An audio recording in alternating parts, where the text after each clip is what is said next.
There is a very specific kind of silence that you only get on a farm early in the morning, right before the sun actually crests the horizon, when the mist is still hanging heavy over the hayfields, and the only sound is the coffee pot gurgling in the kitchen and maybe the distant, rhythmic chewing of a barn cat working on a mouse.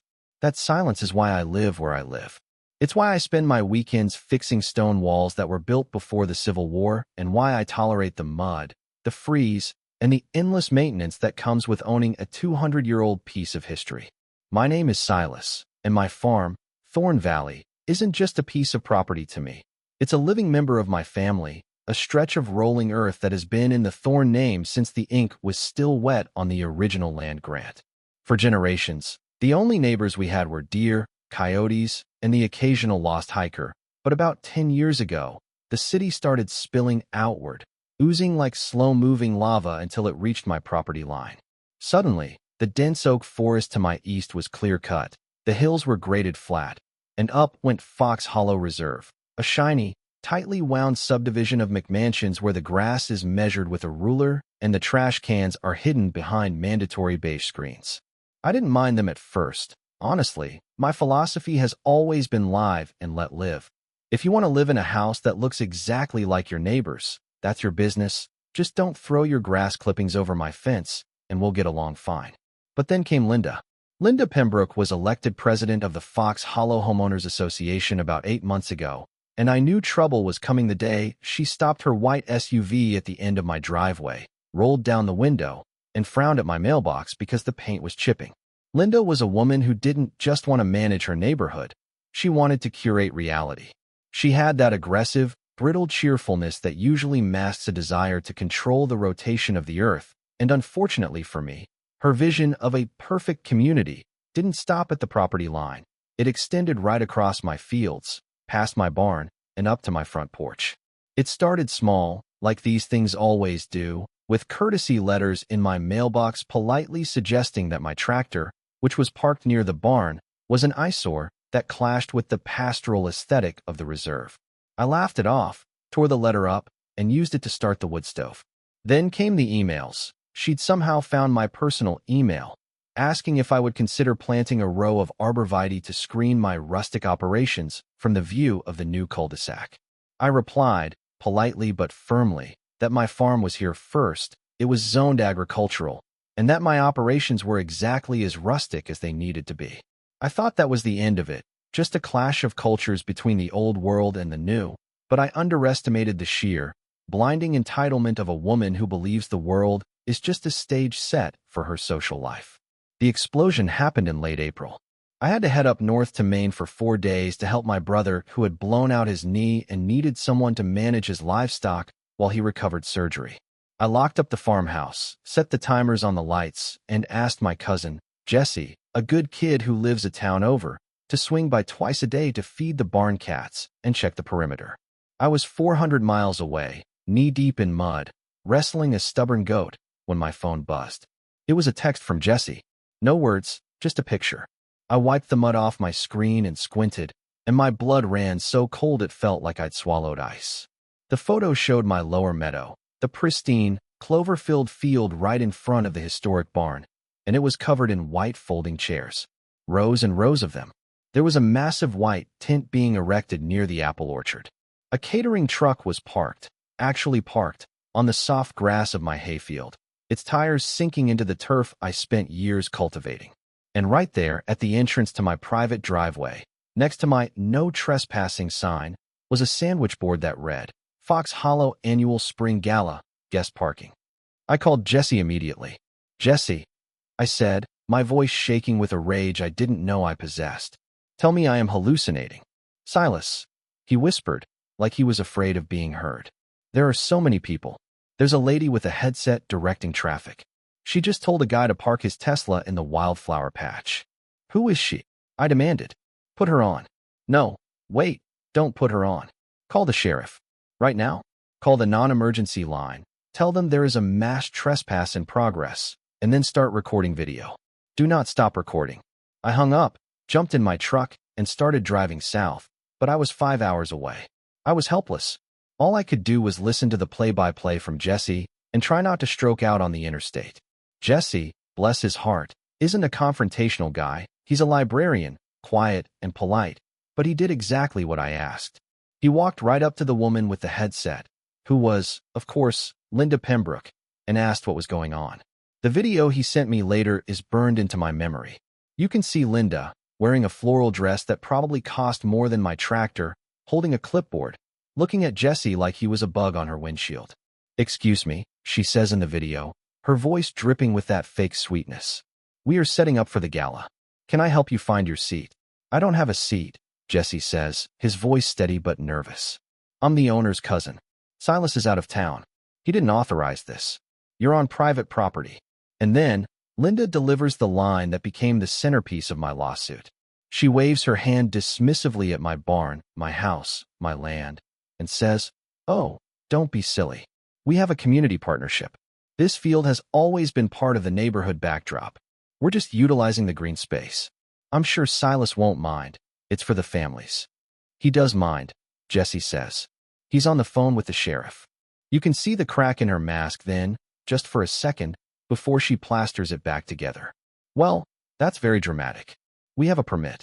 She didn't have a permit. What she had, which the responding deputy discovered about 20 minutes later, was a printout of an internal HOA vote authorizing the spending of funds for a farm-themed gala. She had authorized herself to use my land. When the deputy arrived, Deputy Miller, a guy I've known since high school football, he wasn't amused. I was on speakerphone with him while doing 80 miles an hour down the highway. "Deputy," I told him, "I want them gone. I don't care if they have a string quartet warming up. I want every chair, every tent pole, and every person off my land immediately. And if that catering truck has leaked oil on my clover, I want that noted in the report." Linda tried to argue. I could hear her in the background, her voice pitching up into that shrill, panicked frequency of someone who has never been told no in her adult life. "But the guests are arriving in an hour. We have catered food. We spent $5,000 on rentals. You can't just cancel it." "I'm not canceling it, ma'am," Deputy Miller said, his voice calm and bored. "I'm enforcing the law. This is private property. You are trespassing. You have 30 minutes to vacate before I start issuing citations." It took them 2 hours to clear out. Jesse filmed the whole thing. He filmed them dragging the heavy tables back to the truck, gouging lines in the mud. He filmed the caterers dumping bags of ice on my orchard roots. He filmed Linda screaming at a poor teenage volunteer, blaming him for not securing the perimeter, whatever that meant. By the time I rolled up my driveway at midnight, the silence had returned, but the farm felt violated. There were tire ruts 6 inches deep in the lower field. My antique stone gate post, the one my great-grandfather hand-hewed from granite, had a streak of white paint on it where the rental van had sideswiped it. And littered everywhere were these little gold foil cupcake wrappers, glinting in the moonlight like trash confetti. I didn't sleep that night. I sat on the porch with a shotgun across my lap, not because I was going to use it, but because it felt like the only solid thing in a world that had gone crazy, and I drank black coffee and plotted. Linda thought this was a misunderstanding. She thought she could smooth this over with a fruit basket. She had no idea she had just declared war on a man who buys ink by the barrel and has a lawyer who owes him a favor. The next morning, the cleanup began, but so did the documentation. I walked every inch of the property.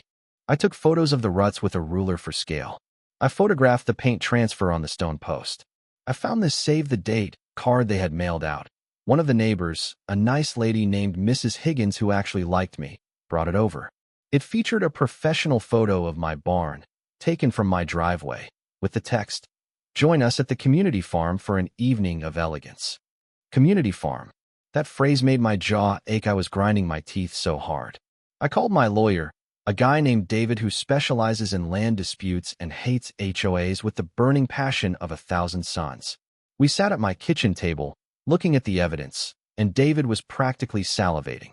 "Silas," he said, tapping the photo of the sandwich board, "this isn't just trespass.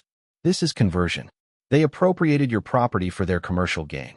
Even if it's a non-profit HOA, they gain value from using your land to sell the lifestyle. This is defamation by implication, implying they have a partnership with you. And the physical damage? That's just the cherry on top. We sent a demand letter. It was a thing of beauty. We asked for $4,500 to repair the landscape and the stone post, plus a formal, written acknowledgement that the HOA had no rights to my land, and a permanent cease and desist on using photos of my farm in their marketing. Linda's response came 3 days later on official HOA letterhead. It was dismissive, condescending, and frankly, delusional. She wrote, "Dear Mr. Thorne, while we regret the confusion regarding the scheduling of the spring gala, we must reject your exorbitant demands. The Fox Hollow community has long enjoyed a visual easement of your property, and our board acted in good faith believing the open space was available for community enjoyment. We are willing to offer a goodwill payment of $200 for some grass seed, provided you sign a waiver releasing us from further liability." Visual easement. She made that up. That is not a thing. You don't get to throw a party in my living room because you can see it through the window. David read the letter and laughed until he choked on his coffee. "Okay," he said, wiping his eyes. "Gloves off. We're not settling. We're suing. And we're going to name Linda personally, not just the HOA, for piercing the corporate veil. She acted outside her authority with malice. We filed the lawsuit, and that's when the real fun began. See, in a lawsuit, there's a phase called discovery. That's where the other side has to give you all their emails, texts, and meeting minutes related to the incident. Linda tried to fight it, but the judge, a no-nonsense woman who grew up on a dairy farm, ordered them to hand it over. And that is where we found the smoking gun. It was in the minutes from a board meeting 3 months prior. Item 4 on the agenda, spring venue options. The secretary had dutifully recorded the conversation. One board member, a guy named Steve, had asked, "Do we have permission to use the Thorne farm? Should we contact the owner?" And right there, in black and white, was Linda's response, "Don't bother asking. He's a recluse. If we ask, he might say no. If we just set up, he won't make a scene. It's easier to ask forgiveness than permission, and honestly, he should be grateful we're bringing some class to that overgrown lot." Malice. Premeditation. The willful disregard of property rights. It was the legal equivalent of a royal flush. We went to mediation before the trial, a standard procedure. Linda showed up with the HOA's expensive corporate lawyer, looking annoyed that she had to miss her Pilates class. I sat there in my work boots and flannel, with David beside me. The HOA lawyer started talking about neighborly relations and misunderstandings. David just slid the piece of paper across the table, the copy of the meeting minutes with Linda's quote highlighted in neon yellow. The lawyer read it. He stopped talking. He read it again. He looked at Linda, and his face went a shade of pale that usually indicates impending nausea. He leaned over and whispered something furiously into Linda's ear. Linda turned red, then purple. She started to sputter. But it's just a field. It's just dirt. It's my dirt," I said, speaking for the first time. "And you're going to pay for every blade of grass you bent." The lawyer asked for a recess. 10 minutes later, they came back with a check. Not for $200. For $15,000.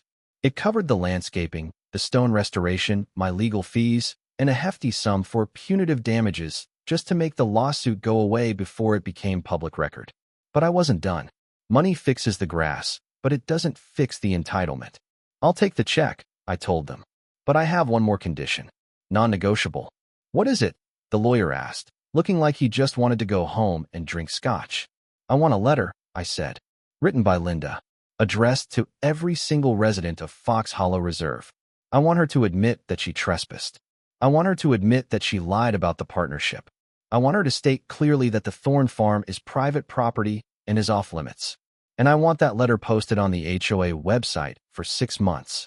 Linda looked like she was going to explode. "I will not," she hissed. "It's humiliating." "Then we go to trial," David said cheerfully, packing up his briefcase. "And I'll read those meeting minutes to a jury. Imagine what the local paper will do with that headline. HOA president conspires to invade local farm." She signed. The letter went out 2 weeks later. It was stiff, formal, and you could practically feel the rage radiating off the paper, but it was thorough. The board regrets the unauthorized entry. The president acted without the consent of the property owner. We apologize for the deception regarding the venue. It was glorious. But the aftermath was even better. See, the residents of Fox Hollow weren't evil people. They were just busy suburbanites who believed what their president told them. When they found out that their dues were being used to pay a $15,000 settlement because Linda couldn't be bothered to ask for permission, they were furious. The next HOA meeting was standing room only. I didn't go. I have better things to do, but Mrs. Higgins told me all about it. They grilled Linda. They asked why she lied. They asked why she was picking fights with the neighbors. And then, in a beautiful display of democracy, they held a vote of no confidence. Linda was ousted, removed from the board effective immediately. She moved out about 4 months later. I guess the shame of walking her poodle past the neighbors who fired her was too much. Or maybe she just needed a new kingdom to conquer. I don't know, and I don't care. The new board president is a guy named Mike. He came over the day after he was elected, brought a 6-pack of beer, and stood on my porch. "Silas," he said, "we're sorry. We're going to stay on our side of the line.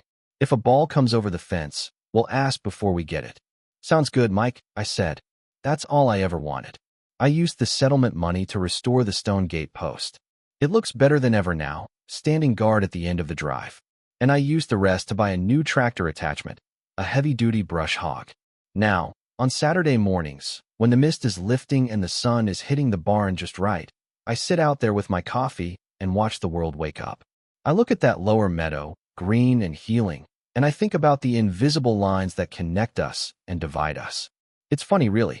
People like Linda think that owning land is about what you can show off, the view, the backdrop, the aesthetic. But they miss the point entirely. Owning land, especially land with history, isn't about dominion. It's about stewardship. It's about knowing that you are just the temporary caretaker of something that was here before you and will be here after you. Linda wanted to use my land to project an image of a perfect life.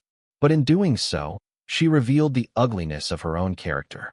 She forgot the most basic rule of being a neighbor, a rule older than her subdivision, older than my stone walls, maybe as old as humanity itself. You don't take what isn't yours. So, I have to ask you guys something, and I really want to hear your thoughts in the comments because this has been eating at me. Was I too hard on her? Some people might say it was just a party, just a few hours, and that suing a neighbor is bad karma. But where do you draw the line? If I had let them stay, would they have come back next year? Would they have started thinking the pond was theirs too? At what point does being neighborly just become being a doormat? Let me know what you think. And if you ever find yourself driving through the back roads and you see a sign that says private farm, do me a favor, believe it. The silence out here is expensive, and we work damn hard to earn it. Thanks for listening.